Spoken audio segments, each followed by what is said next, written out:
جب تک نتائج کا ترتیب دی جا رہی ہے اس وقت تک ہم اور آپ سب حضرت استاد جی دامت برکات اللہ کی تلاوت سے اپنے ایمان کو تازہ کرتے ہیں.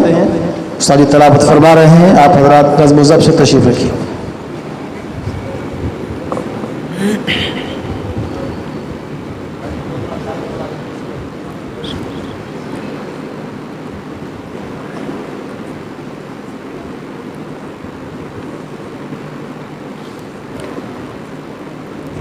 أعوذ بالله من الشيطان الرجيم.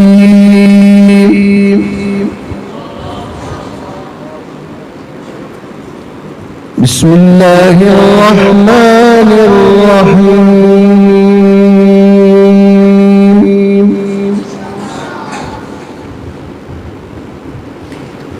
فسبح باسم ربك العظيم.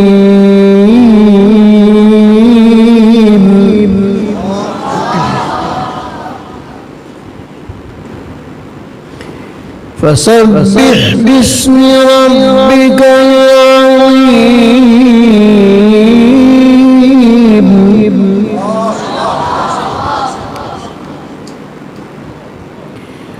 فلا أقسم بمواقع النجوم وإنه لقسم لو تعلمون عظيم.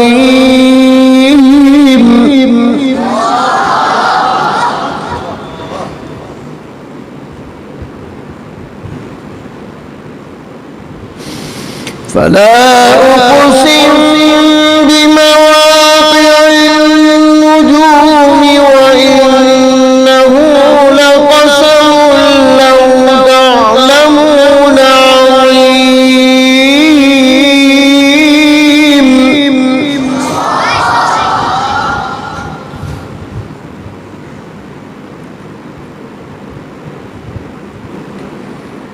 فلا أقسم بمواقع النجوم وإنه لقسم لو تعلمون عظيم.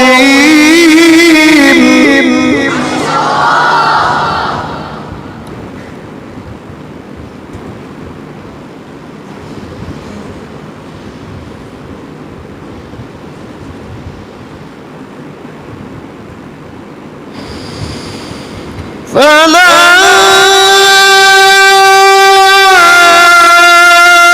أقسم بمواقع النجوم وإنه لقسم لو تعلمون عظيم. إنه لقرآن كريم.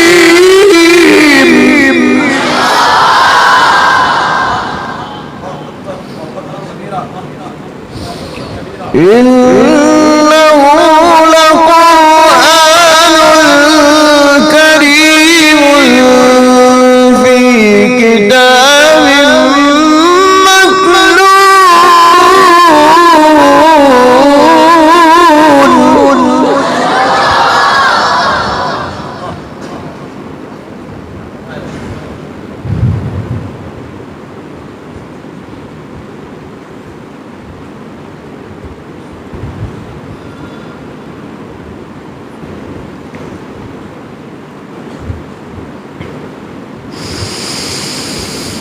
فلا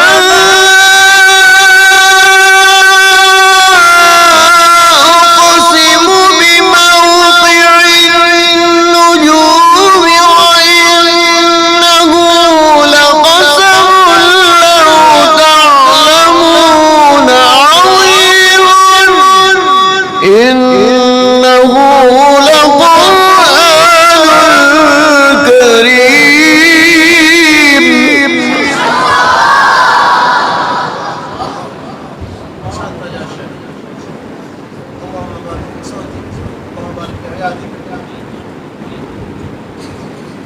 إنه لقرآن كريم.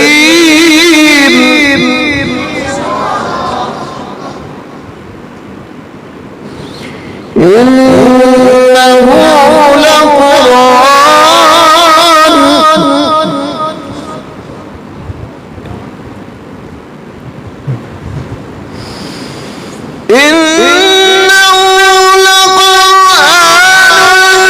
كريم في كتاب مكنون لا يمسه إلا المطهرون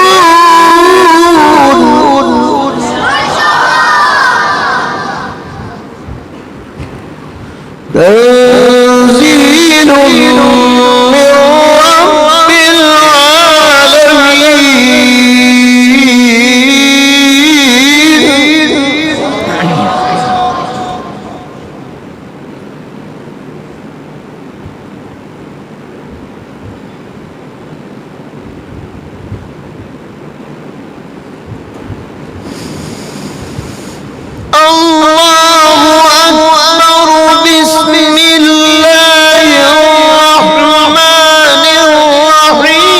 والتين والزيتون وطور سينين وهذا البلد الأمين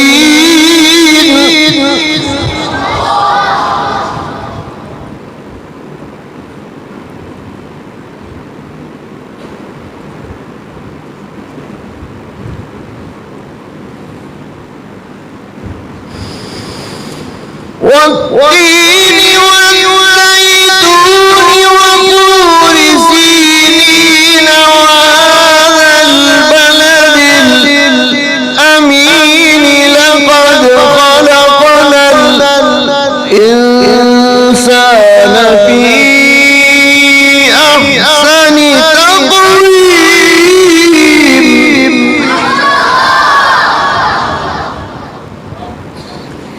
ثم رددناه أسفل سافلين إلا الذين آمنوا وعملوا الصالحات فلهم أجر غير ممنون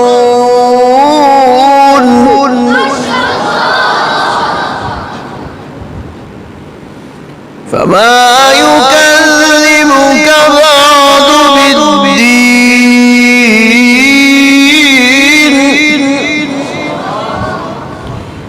أليس الله بأحكم الحاكمين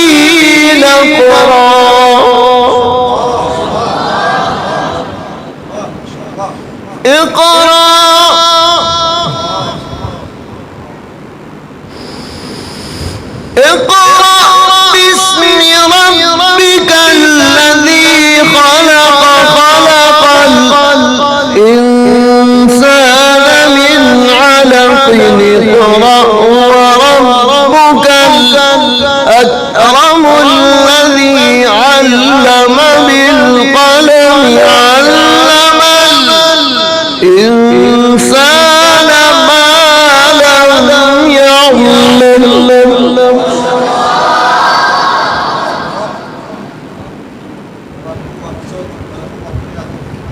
كلا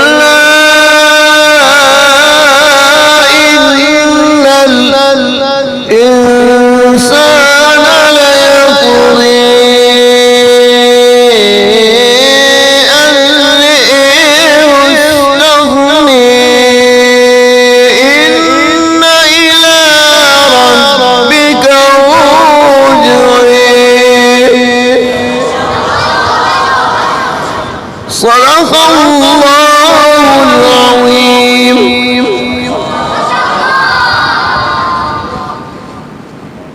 نحمده ونصلي على رسوله الكريم أما بعد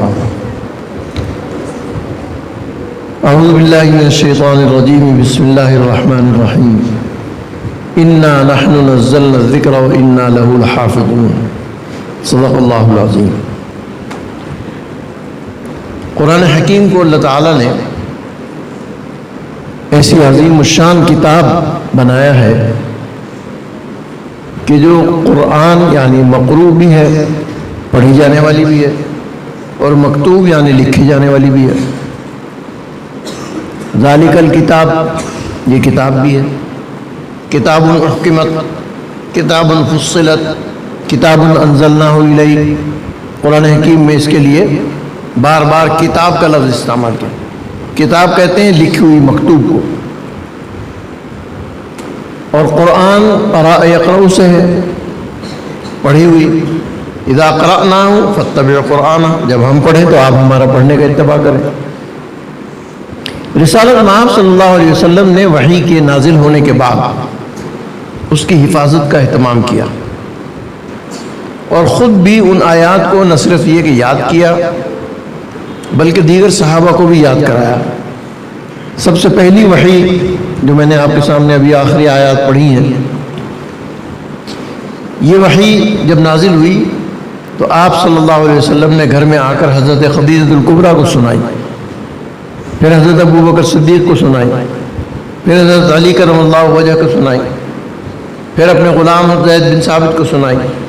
اسی طرح سے نبی اکرم صلی اللہ علیہ وسلم پر جب کوئی وحی نازل ہوتی تو وہ آپ صحابہ کو سناتے، خود بھی یاد کرتے اور ان کو بھی یاد کرنے کا کہتے.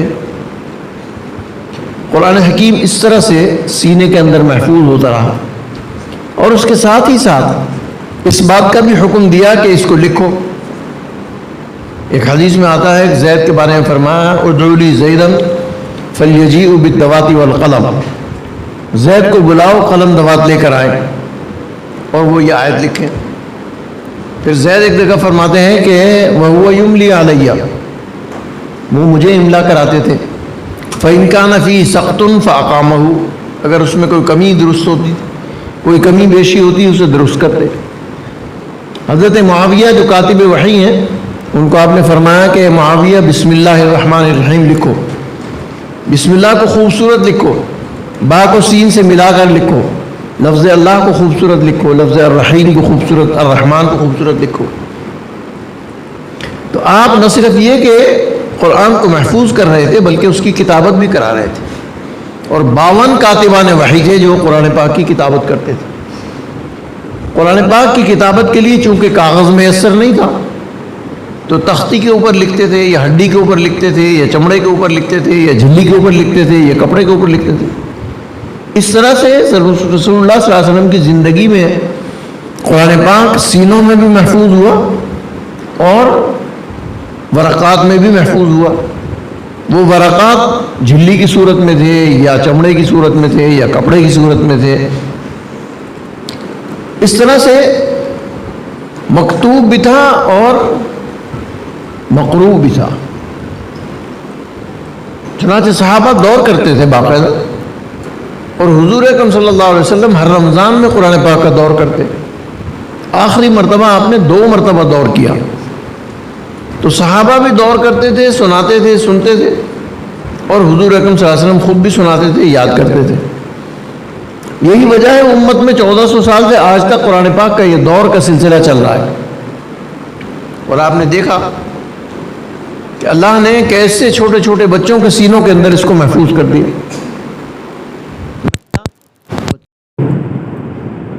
واقعی میں پڑھ رہا تھا کیسا اللہ نے اس کے سینے کے اندر کمپیوٹر بنا دیا.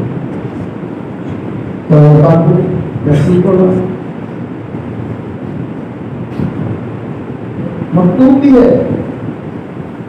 حضرت ابوبکر صدیق رضی اللہ تعالیٰ عنہ میں جب دور آیا آپ نے اس کو بین الدفتین 2 جلدوں کے درمیان جمع کیا. یہ 2 جلدیں درمیان جمع کیا،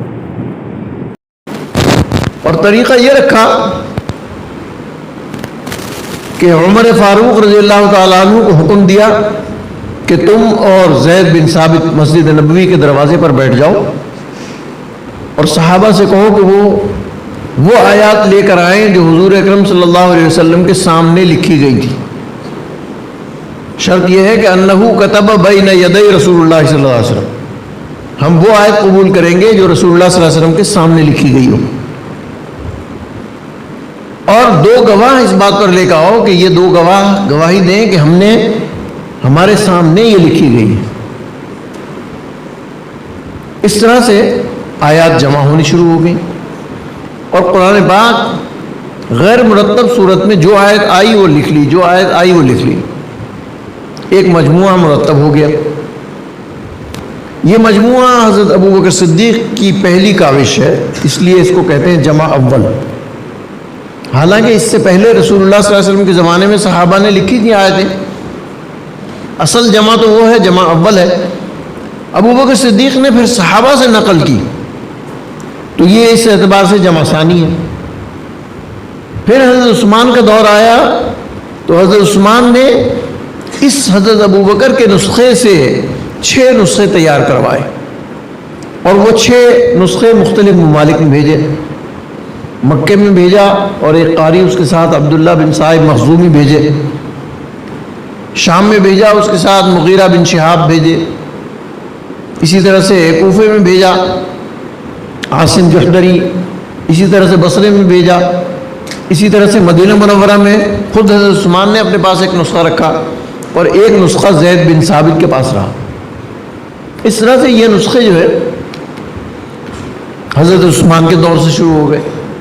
تو کتابت بھی قرآن کی اور حفاظت بھی قرآن کی. سینوں میں محفوظ یاد کرتے تھے, دور کرتے تھے, تکرار کرتے تھے, ایک دوسرے سے مسابقت کرتے تھے. اور یہ مسابقہ اسی سنت کا ایک احیاء ہے کہ جیسے صحابہ ایک دوسرے کو سناتے تھے ایسے ہی یہ طلبہ آپس میں ایک دوسرے کو سناتے ہیں, ایک دوسرے کے سامنے پیش کرتے ہیں. اللہ تعالیٰ امت کو یہ توفیق عطا فرمایا ہے کہ وہ بہترین قرآن پاک پڑھنے کی کوشش کریں.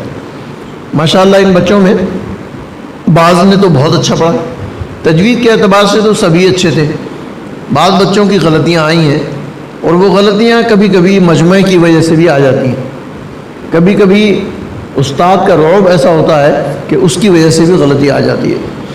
میں نے بعض بچوں کو دیکھا ہے کہ وہ ایسی آیت میں بھول جاتے ہیں کہ جہاں کبھی کبھی بھولنے کا سوال ہی نہیں. تو یہ بچے کیا بھولیں گے, بڑے بڑے بھول جاتے ہیں. بڑے بڑے مسجد نبوی کے امام سورۃ الفاتحہ پڑھ رہے ہیں اور سورۃ الفاتحہ بھول گئے. تو یہ نیٹ پہ موجود ہے, آپ سننا چاہیں دیکھ لیں. تو ایسی غلطیاں یہ اختیاری نہیں ہوتی, قرآن معجزہ ہے. یہاں آ کے سب بے بس ہو جاتے ہیں. تو جب قرآن پاک پڑھنے کا معاملہ اللہ کے سامنے حاضر ہونے کا معاملہ ہے, اللہ کے سامنے بیٹھنے کا معاملہ ہے. اللہ تعالیٰ ان بچوں کو بہترین قاری بنائے, بہترین عالم بنائے اور اس ادارے کی ان کاوشوں کو منظور اور مقبول فرمائے. اور اس ادارے کے بانی قاری شبیر صاحب کے لیے بھی دعا کیجیے, اللہ تعالیٰ ان کی مغفرت فرمائے اور یہ سب ان کے لیے ذخیرہ آخرت بنا دے, ہمارے لیے بھی یہ سب ذخیرہ آخرت بنا دے. یہ ادارہ الحمدللہ دن دونی رات چوگنی ترقی کر رہا ہے. اللہ تعالیٰ اس کو دائم و قائم رکھے اور اس کی حفاظت فرمائے, اس کے بچوں کی بھی حفاظت فرمائے, اس کے معاونین کی بھی حفاظت فرمائے اور ان سب کے علم میں, مال میں, رزق میں برکت عطا فرمائے.